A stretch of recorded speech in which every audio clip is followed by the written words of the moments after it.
Hey everybody, and welcome back to my weekly reading vlog. And for once, it is not Tuesday because it's Wednesday. It is a Wednesday at almost 1:30 in the afternoon, and I'm finally getting around to starting this reading vlog. Here's the thing. I actually had an update for you on Sunday night, and I was going to do it.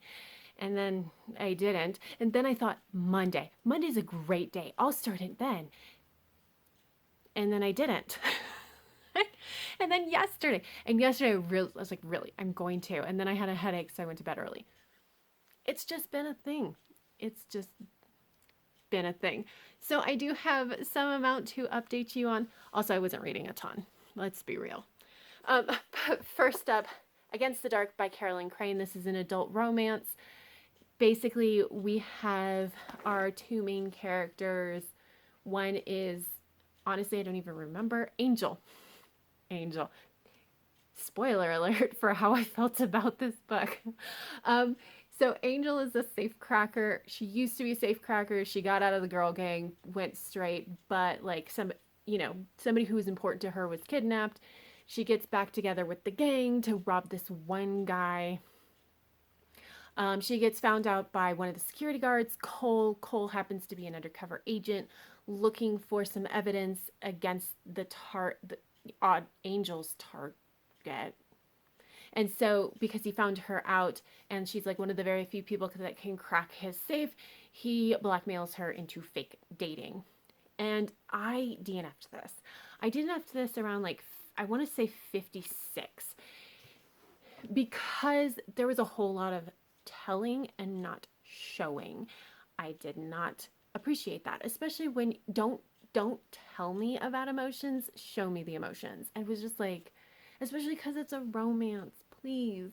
And because of that particular problem, there was this hot moment between the two of them, and it fell completely flat. I'm like, was I supposed to get something from that?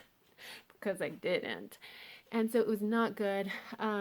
The characterizations in here are a little bit off. So Cole is supposed to be a math whiz, and in his he's got a tragic backstory. But as he's talking about his backstory, he's like, I was really good at math and I was a nerd. So of course I did the only thing I could do, become really buff so that the bullies wouldn't pick on me anymore. I'm like, it's not that can't happen, but that's not what usually happens. So, and also he seemed to be like, if I plug in some little bits of data into these amazing equations, I can tell you that crime's been done. And I'm like, that's also not quite how that works. Equations are great. They can tell you about anomalies in data, but it requires interpretation, and it's not necessarily going to be big neon arrows saying crime is being done. It's just this is an anomaly, you should look into it. So clearly I had some issues, and so I ended up DNFing it.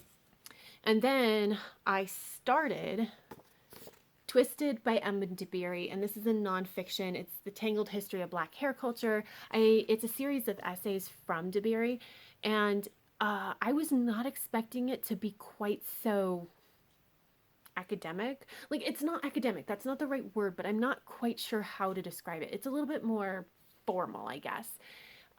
Which makes sense. I realized that she is actually a professor, so that makes sense. It's just not what I was expecting. And so I got 4 pages in, realized that I was not quite in the right frame of mind for this.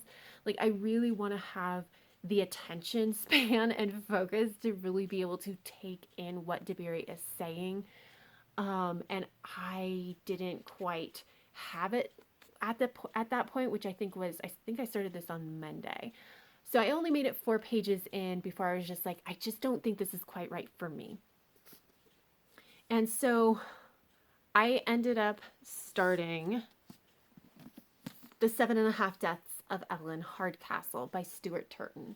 And I am now 32 pages into this really interesting murder mystery.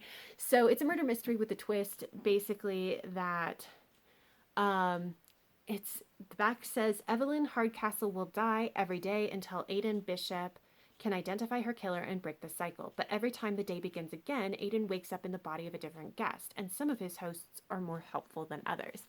And so I think that the story starts with him, Aiden, waking up in our first guest's body, but I'm not actually sure because you just get dumped in. 32 pages in. The writing style is great. I'm enjoying it. I definitely have already gotten sucked in. I really want to read more. I've been trying to be so good and do all my chores in the morning so that I can read in the afternoon. But I really want to get back into this because it is enjoyable. And so, yes, I am reading. I'm in the midst of this one.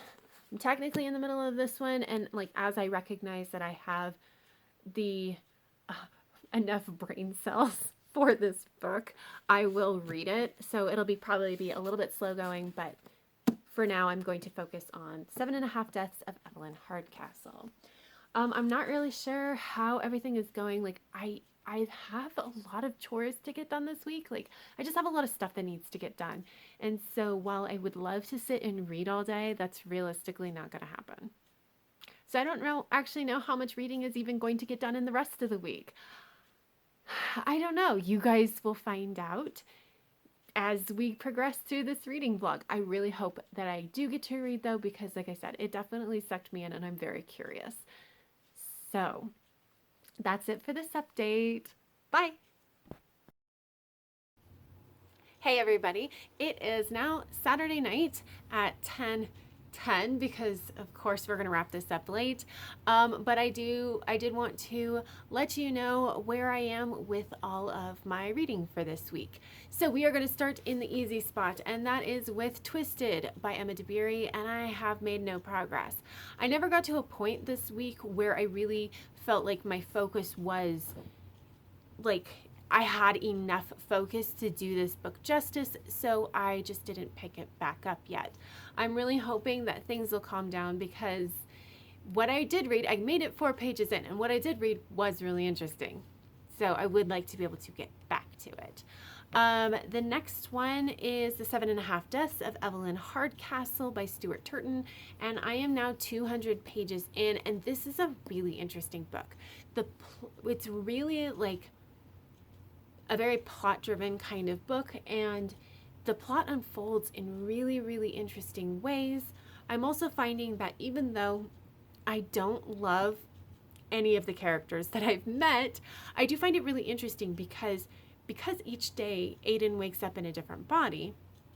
They all have different, all of the bodies he inhabits have different feelings about the various NPCs in the house, and it's interesting to see them in different lights based off of the relationships of the host body. So I think that that's all very, very interesting. There was only one issue I had, and it was just that Aiden ended up in the body of a fat person, and just kind of how it was written didn't quite sit well with me. And I've been thinking about it, and I haven't quite figured out how to say it, but once I know, I'll let you know. But it just didn't quite work. But other than that, that's the only hiccup that I've really come across in this book. I am very much enjoying it.